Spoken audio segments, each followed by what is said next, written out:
বাঘিনীকে বাগে আনার আপ্রাণ চেষ্টা, কিন্তু এই আতঙ্কে তো মানুষের ঘুম উড়ে গেছে। বান্দোয়ানে বাঘিনী ধরতে সুন্দরবনের কৌশল। রাহামদা গ্রাম, সেখানে বাসিন্দাদের নিরাপত্তায় জঙ্গলে ফেন্সিং দেওয়া হয়েছে। বাঘিনীকে বাগে আনতে টিম পৌঁছেছে, আপ্রাণ চেষ্টা করা হচ্ছে। পুরুলিয়ার ঝাড়ার জঙ্গলে সুন্দরবনের টিম, সেখানে জিনাতের আতঙ্কে পুরুলিয়ার রাহামদা গ্রামের মানুষজন তারা বুঝে উঠতে পারছেন না কি হবে। পদে পদে বিপদ মনে করছেন তারা। ঝাড়া জঙ্গল লাগোয়া এই গ্রামেই জিনাত ঘুরছে, কিন্তু কিভাবে ধরা যাবে তাকে, কিভাবে বাগে আনা যাবে? বাঘিনীকে কবজা করতে জাল পর্যন্ত আনা হয়েছে, যে ছবিটা আপনাদের দেখাচ্ছি।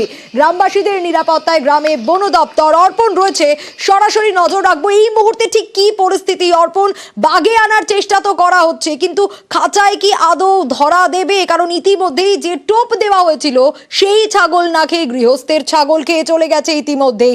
কি পরিস্থিতি? অনেক তো ব্যবস্থা করা হয়েছে।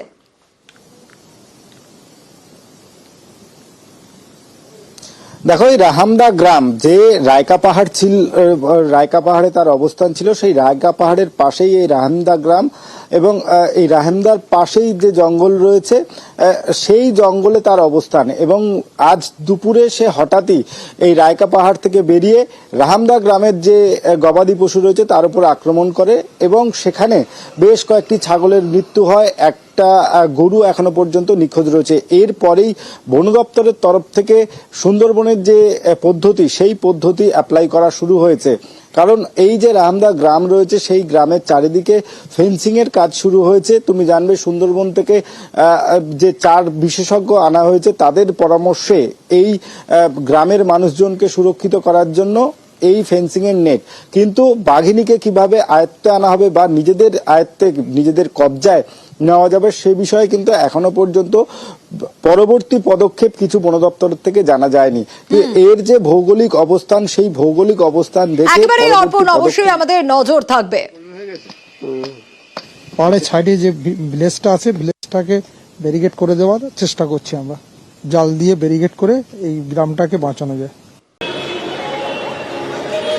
যে খবরের দিকে এই মুহূর্তে নজর রাখতেই হচ্ছে, হিঙ্গলগঞ্জে ধৃত 3 ইরানি নাগরিক, যা এখনো পর্যন্ত আমরা জানতে পারছি জলপথে বাংলাদেশে যাওয়ার সময় তাদেরকে ধরে বিএসএফ এবং তাদের কাছ থেকে বেশ কিছু সন্দেহজনক নথি পাওয়া যায়। কোন ইন্টেনশনে তারা যাচ্ছিল অবশ্যই জানার চেষ্টা করবো। এখনো পর্যন্ত তদন্তে কি কি উঠে এসেছে, আমাদের প্রতিনিধি জিয়াউল রয়েছেন সঙ্গে। জিয়াউল,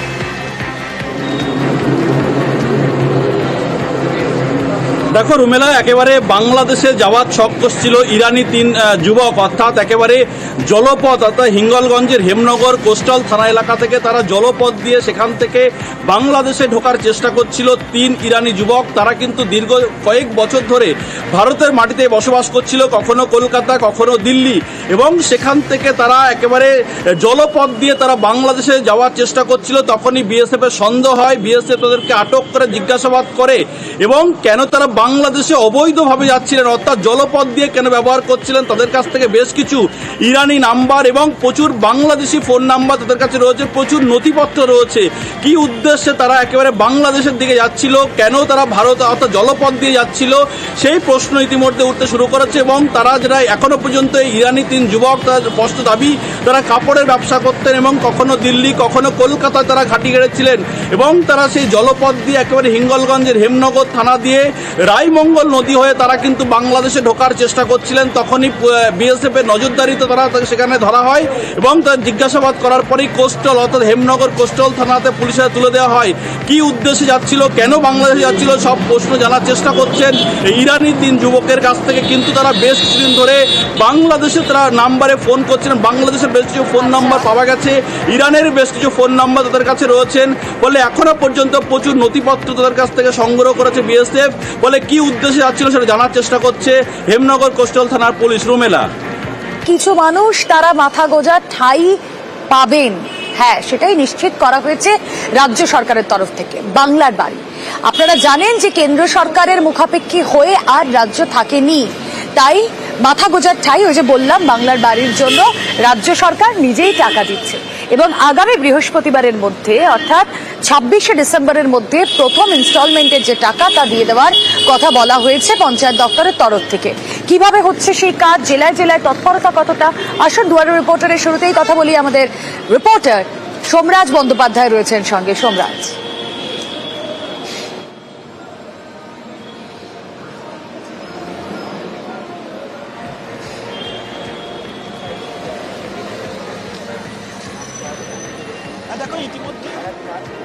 ইতিমধ্যেই আবাসের যে টাকা তা প্রায় 8,22,000 উপভোক্তার অ্যাকাউন্টে পৌঁছে গিয়েছে এবং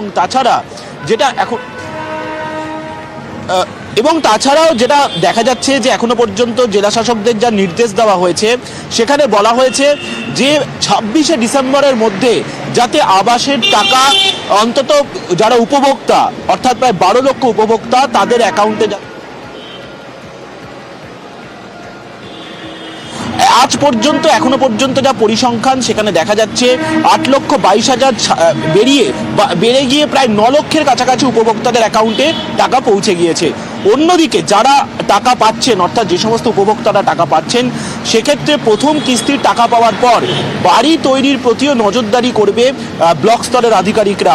কিভাবে নজরদারি হবে তার জন্য একটি নির্দিষ্ট নির্দেশ দিয়ে দেওয়া হয়েছে ইতিমধ্যেই। সেখানে বলা হচ্ছে মোট 4টি পর্যায়ে নজরদারি হবে, অর্থাৎ প্রথমত বাড়ি তৈরির জন্য উৎসাহ দেওয়া, দ্বিতীয়ত নির্মাণ কাজ শুরু হওয়ার সময়, তৃতীয়ত ছাদ অবধি যে নির্মাণ কার্য হবে সেই সময়, আর চতুর্থত হচ্ছে বাড়ি তৈরি হয়ে গেলে তারপরে।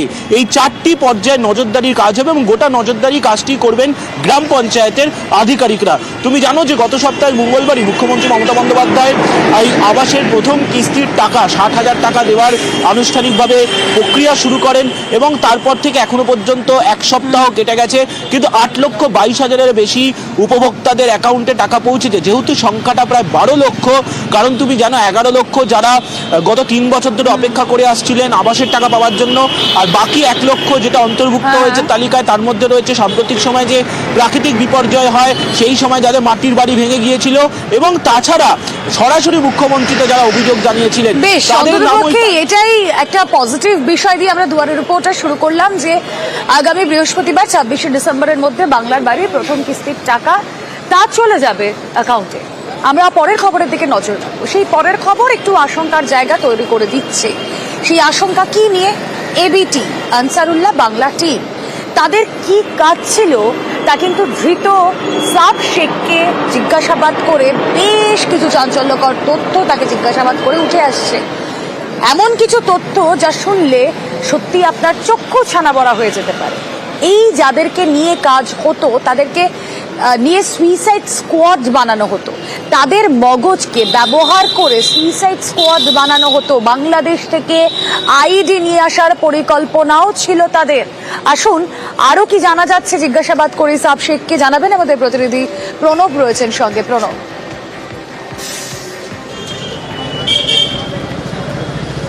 দেখো, কয়েকদিন আগেই সাবশেখকে কেরল থেকে গ্রেপ্তার করেছে আসামের এসটিএফ। এই সাবশেখ আসলে হচ্ছে বাংলাদেশি, কিন্তু গত 10 বছর ধরে হরিহরপাড়া এবং নওদাতে তার আত্মীয়দের বাড়িতে থাকতো। একে জেরা করে বিস্ফোরক তথ্য কিন্তু জানতে পেরেছে, যেমন বাংলাদেশ থেকে আইডি নিয়ে এসে বাংলার মধ্যে নাশকতামূলক কাজ করার কিন্তু তাদের পরিকল্পনা ছিল। এছাড়া এখানকার যুবকদেরকে, বেশ কিছু যুবককে টার্গেট করে তাদেরকে মগজধোলাই করে তাদেরকে নিয়ে একটা সুসাইড স্কোয়াড তৈরি করা কিন্তু তাদের লক্ষ্য ছিল। এবং এই যে মিনারুল, কদিন আগেই আর কি মিনারুল এবং আব্বাস আলী দুজন জঙ্গি গ্রেপ্তার করেছে, তাদের যে পরিকল্পনা ছিল, এই যে পরিকল্পনা তৈরি হতো আব্বাসের যে তোমার একটা মাদ্রাসা ছিল, সেই মাদ্রাসার মধ্যে বসে গভীর রাত অবধি, এবং তাদের একটা হোয়াটসঅ্যাপ চ্যাট ছিল, এবং সেই সমস্ত চ্যাটের যারা ছিল সদস্য তাদেরকে নিয়ে কিন্তু এই স্কোয়াডটা তৈরি করার ছিল। এবং শুধু তাই নয়, সাবের একাধিকবার আসামে গিয়েছে এবং সেখান থেকে অস্ত্র কেনার পরিকল্পনা ছিল, কিন্তু আসামের যে অস্ত্র ব্যবসায়ীদের সঙ্গে কথা বলেছিল, যারা সাপ্লাই দেওয়ার কথা ছিল, তারা দাম বেশি বলায় সেখান থেকে না নিয়ে শেষ পর্যন্ত মুঙ্গেরেও তারা গিয়েছিল, এবং মুঙ্গেরেও কয়েকবার গিয়ে সেখানে কথাবার্তাও বলে। এবং যার দায়িত্বে ছিল মিনারুল, সে কিন্তু এই হ্যান্ডেলের নিয়ে আসা বা সাপ্লাই দেওয়ার কাজটা করতো বলে কিন্তু তদন্তকারীরা জানতে পেরেছে। এবং সবশেষে সেটা হচ্ছে সাবের যে বোন সায়েদা, সেই সায়েদাও কিন্তু বাংলাদেশ থেকে আসে এবং জিজ্ঞাসাবাদ করে আর কি কি তথ্য উঠে আসে অবশ্যই আমাদের নজর থাকবে। আপাতত ধন্যবাদ প্রণব। এবার একটা ছবি দেখাবো আপনাদের নিউজ 18 প্রাইমে। দেখুন ছবিটা, দেখুন আবর্জনায় ভরপুর, কিন্তু এটা কোনো রাস্তার ধার কোনো মাঠ নয়, স্কুলের ছবি। স্কুলে এইভাবে আবর্জনা স্তূপ, কারণ স্কুলে হাটের আয়োজন করা হয়েছে আর তাতেই সমস্যা। স্কুলের খেলার মাঠ দখল করে হাট, আর সেই হাটেই আবর্জনার স্তূপ। যারা পড়ুয়ারা প্রতিদিন এই আবর্জনা পেরিয়ে স্কুলে আসেন, সেই পড়ুয়াদের বক্তব্য প্রথমে শোনাবো আপনাদের। আমাদের এখানে টারাক দাঁড়ায় থাকে অনেকগুলো, আর মানুষরা ধান নিয়ে বিক্রি করে কেউ কেউ, আর নোংরা করে রাখে। শুধু ম্যাম বলে এখান থেকে নোংরা করো কেন, ম্যামকে আবার ধমকি দেয়, বলে কি আমরা এখানে চলেই যাবো, ঝাঁট দিয়েই চলে যাবো। রাজেশ রয়েছে আমার সঙ্গে, রাজেশের সঙ্গে কথা বলবো। রাজেশ, স্কুলের মাঠে কেন হাট বসবে, প্রথম প্রশ্ন। আর সেকেন্ড, এই হাটে বসার পারমিশন কারা দেয়? স্কুল কর্তৃপক্ষ, তারাই কি এই পারমিশন দেয়? আর যদি তারা দিয়ে না থাকেন, তাহলে কারা এই হাট বসাচ্ছ এখানে?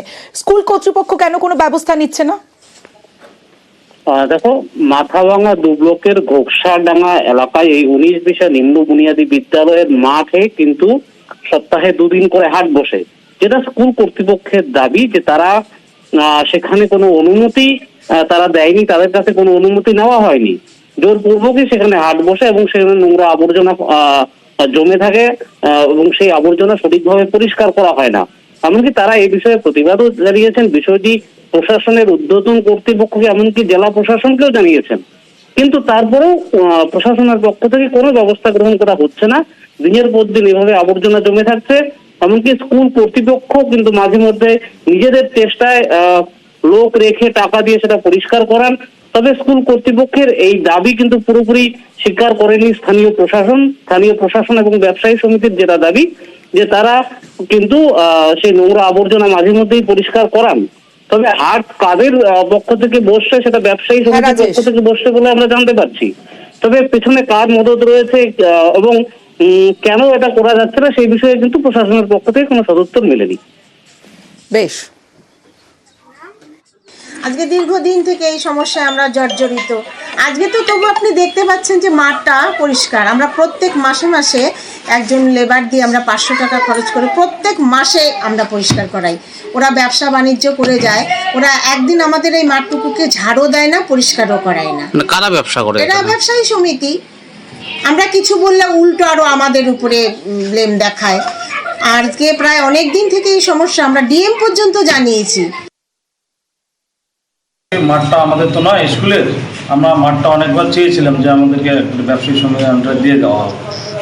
তো যেহেতু স্কুলের মাঠ আমাদের দায়িত্বে রয়েছে, আমাদের হাটের দায়িত্বে রয়েছে আরএমসি, তো আমরা আরএমসিকে অনেকবার বলছি, আরএমসি বলে যে আমাদেরকে পূর্ণাঙ্গ দায়িত্ব দিলে আমরা পূর্ণাঙ্গ টাকা পরিষ্কার করবো। আর আমাদের সমিতির মধ্য থেকে আমরা এই কিছুদিন আগে আবার পরিষ্কার করেছি, পুজোর জন্য ওইখানে প্যান্ডেল হয়েছিল, আমরা চেষ্টা করছি খুব তাড়াতাড়ি সেটাও আমরা আমাদের সমিতির পক্ষ থেকে পরিষ্কার করে দিই। এই বিষয়ে আমাদের ইদানিং আমাদের গ্রাম পঞ্চায়েতের থেকে একটা সলিড ওয়েস্ট মেনটেন করা হয়েছে, সেটা অলরেডি চালু হয়ে গেছে। সেইভাবে হয়তো এখনো কাজটা হচ্ছে না, কিন্তু আমি ব্যবসায়ী সমিতির সঙ্গে এর আগে একবার বসেছি, মিটিং হয়েছে, যে ওনারাও আমাদের যতটা পারবে বলেছে সহায়তা করবে, ওনারাও করছেন, কিন্তু আরেকটু বেশি করলে আর কি ভালো হয়, সেই দিকেই আবার লক্ষ্য রাখবো আমরা গ্রাম পঞ্চায়েত থেকে যতটা পারি।